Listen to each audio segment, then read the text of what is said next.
أعوذ بالله من الشيطان الرجيم بسم الله الرحمن الرحيم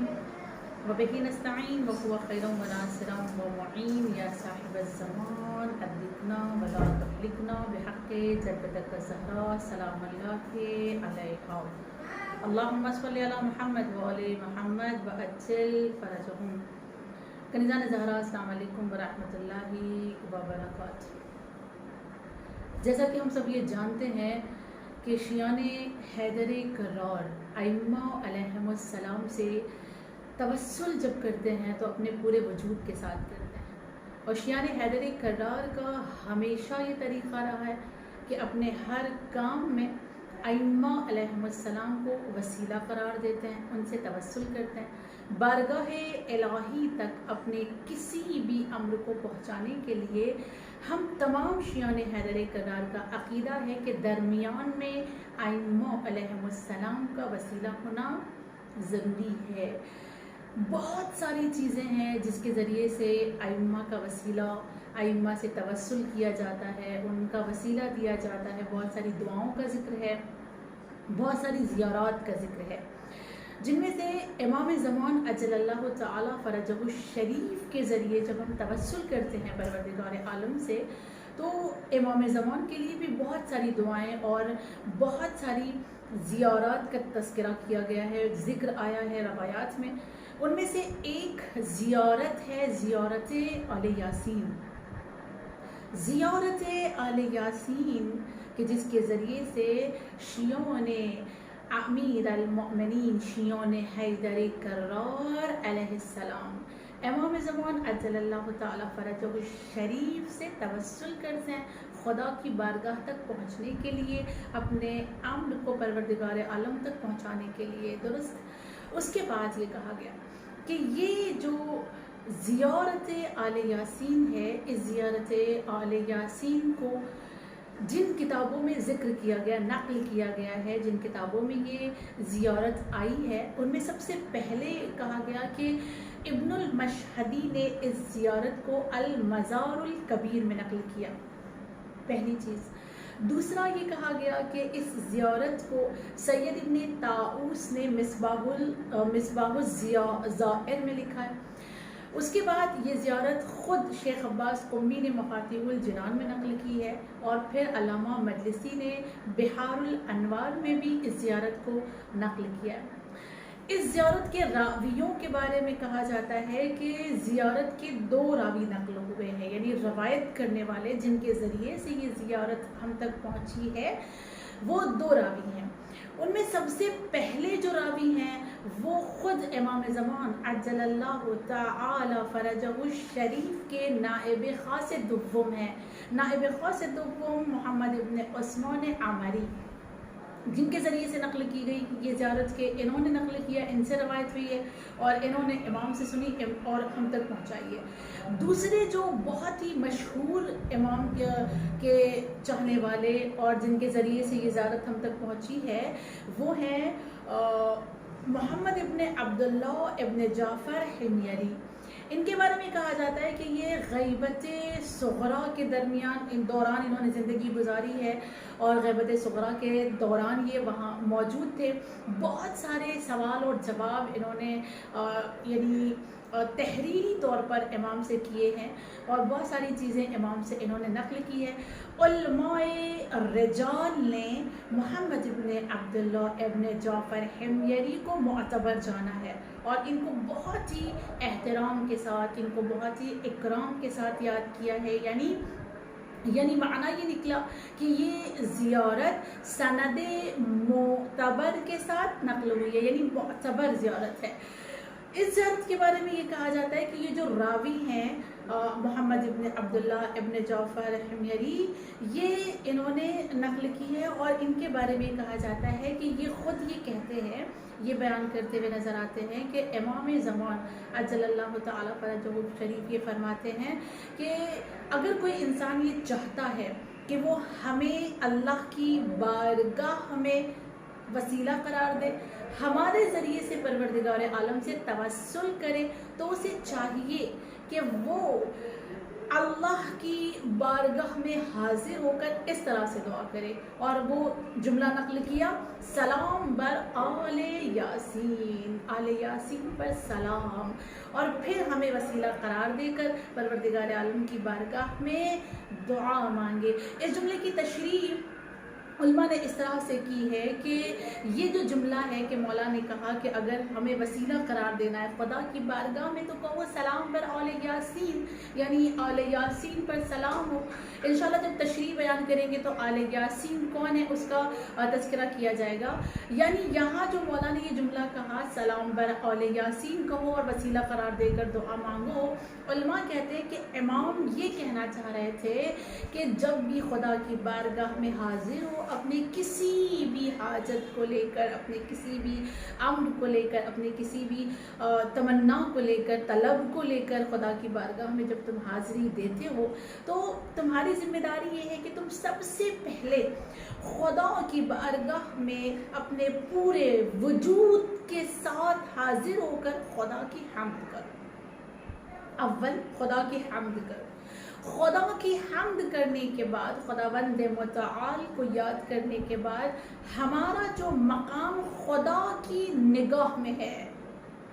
معبود حقیقی نے ہمیں جو مقام بخشا ہے، ہمارا وہ مقام یاد کرو۔ یعنی وہ مقام جو بندے نے دیا وہ مقام الگ ہے نا،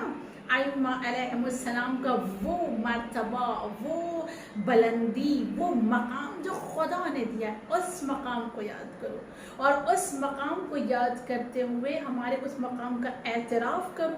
اعتراف کرنے کے بعد خدا کی بارگاہ میں ہمارا وسیلہ قرار دو کہ پروردگار عالم اس وسیلے کو قبول کرے گا، جیسا کہ خود امام باقر علیہ السلام عرض کرتے ہیں، مولا فرماتے ہیں کہ جب تم یہ چاہو کہ خدا کی بارگاہ سے کچھ طلب کرو، کچھ مانگو، تو تمہیں چاہیے کہ تم بہت ہی بہترین ایک وضو انجام دو، بہت بہترین وضو کرو۔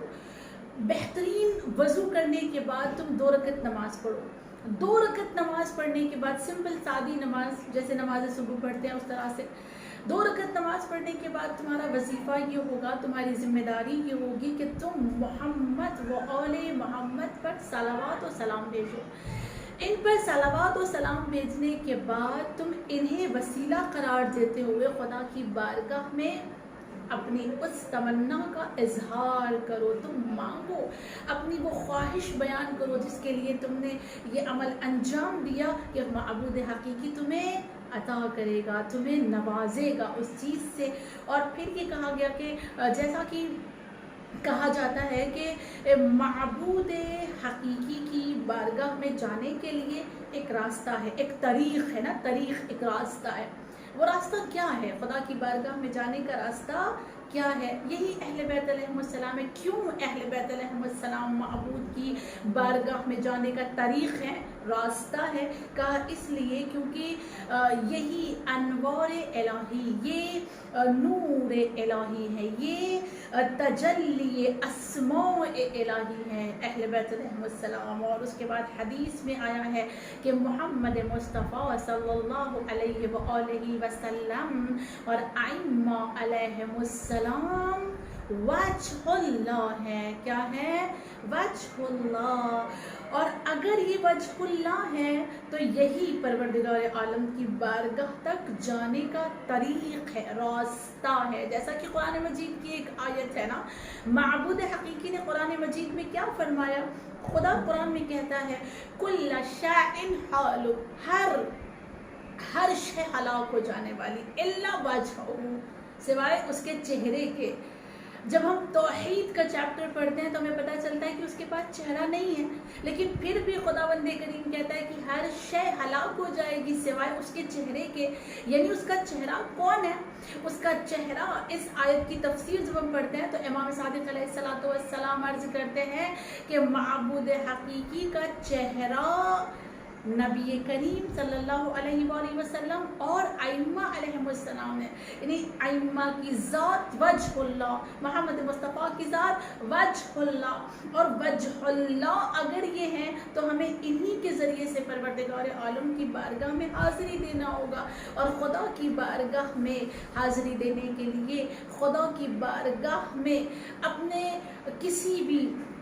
مقصد کو پیش کرنے کے لیے ہم جن سے توسل کرتے ہیں وہ نبی کی ذات ہے، وہ ائمہ کی ذات ہے، وہ اہل بیت کی ذات ہے، اور ان میں بہت ہی خوبصورت ایک ذات پروردگار عالم کی جو امام زمان عجل اللہ تعالی فرجہ الشریف ہے، اور ان سے توسل کرنے کا بہترین ایک طریقہ زیارت آل یاسین، زیارت آل یاسین کی عظمتوں کو سمجھنے کے لیے آیت اللہ عمر رشید نجفی کی وصیت پر نظر کریں ہم تو سمجھ میں آئے گا۔ آیت اللہ عمر رشید نجفی اپنے بیٹے کو وصیت کرتے ہوئے لکھتے ہیں، اے میرے بیٹے، زیارت آل یاسین کو فراموش نہ کرنا، اس کی تلاوت کرتے رہنا، چاہے ہفتے میں ایک بار کرو مگر اس کی تلاوت کرنا۔ یہ وہ زیارت ہے آل یاسین ہے کہ اس جملے کا، یعنی اس زیارت میں جس جملے سے اس زیارت کا آغاز کیا گیا وہ جملہ ہے آل یاسین پر سلام ہو۔ صحیح، سب سے پہلا جو سلام کیا گیا وہ آل یاسین پر کیا گیا۔ آل یاسین کی تشریح انشاءاللہ جو ہمارا نیکسٹ جب چیپٹر ہوگا تو اس میں ہم اور آپ کریں گے نیکسٹ سیشن میں انشاءاللہ۔ زیارت آل یاسین میں سب سے پہلا سلام آل یاسین کو کیا گیا، اس کے بعد بہت سارے سلام ہیں مختلف انداز میں امام زمان کو ان مختلف عنوان کے ساتھ، مختلف القاب کے ساتھ امام زمان عجل اللہ تعالی فرجہ الشریف کو سلام کیا گیا ہے۔ اور سلام کرنے کے بعد اس زیارت میں شیعان حیدر کرار کے حقیقی جو عقائد ہیں، جو اسلام کے بنیادی عقائد ہیں، ان پر گفتگو ہوئی ہے۔ وہ کون سے عقیدے ہیں؟ مثلا توحید، نبوت، امامت، رجعت، موت، منکر و نکیر، قیامت، پل صراط اور بہشت، جہنم وغیرہ، یعنی یہ سارے کے سارے جو عقیدے شیعان حیدر کرار کے ہیں ان پر اس پر بات ہوئی ہے اس زیارت میں۔ اس کے بعد یہ کہا گیا کہ اس زیارت میں دعائیں کچھ مانگی گئی ہیں، وہ انشاءاللہ ہم اور آپ باقی دیکھیں گے کہ کیا دعا مانگی گئی ہے۔ پھر یہ کہا گیا کہ آخر میں اس زیارت میں امام زمان عجل اللہ تعالی فرجہ الشریف پر درود بھیجا گیا، اور درود بھیجنے کے بعد ان کی سلامتی کی دعا ہے، ان کے ظہور میں تعجیل کی دعا ہے، پھر ان کے آنے کے بعد پوری دنیا کو عدل و انصاف سے مالا مال ہونے کی دعا ہے، تمام کافر، منافق، تمام دشمن کی نابودی کی دعا کی گئی ہے، اور اسی پر پھر اس دعا کا، اس زیارت کا اختتام ہوتا ہے، یعنی وہیں پر یہ دعا یہ زیارت جو ہے وہ ختم ہوتی ہے۔ اس کے بعد آخر میں ہم یہ جان لیتے ہیں کہ اس زیارت میں لفظ حق 12 مرتبہ آیا ہے، 12 مرتبہ لفظ حق استعمال کیا گیا، اور 12 مرتبہ لفظ حجت کا استعمال ہوا ہے۔ یہ اس طرح سے ایک خاکہ ہمیں اور آپ کو مل گیا ہے کہ زیارت آل یاسین میں اصلاً بیان کیا کیا گیا ہے، راوی کون ہے، معتبر ہے یا غیر معتبر ہے، کن کتابوں میں آئی ہے یہ زیارت، یہ ساری باتیں ہم نے اور آپ نے جانی ہیں۔ خدا کی بارگاہ میں ہم یہ دعا کرتے ہیں کہ معبود حقیقی ہمیں بہترین بہترین شیعان حیدر کرار میں شمار کرے انشاءاللہ، کہ ہم سب امام زمان عجل اللہ تعالی فرجہ الشریف کے چاہنے والے، ان کے ناصر، ان کے مددگار، ان کی کنیز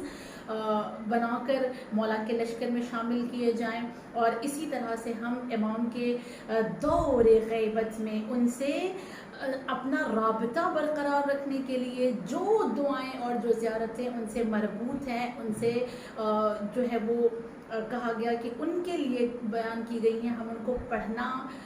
پڑھنے کی عادت ڈالیں، اور یہ کہا جا سکتا ہے کہ ان سے ہمیں عشق ہو، ان سے انس ہو، ان کے بارے میں ہمیں کچھ نہ کچھ اسی طرح سے انشاءاللہ مولا ہدایت دیتے رہے کہ ہم جانتے رہیں۔ خدا کی بارگاہ میں دعا کرتی ہوں کہ معبود حقیقی ظہور امام زمان میں تعجیل فرما، ہمیں ان کے ناصر و انصار میں شمار فرما۔ وآخر دعوانا الحمد للہ رب العالمین۔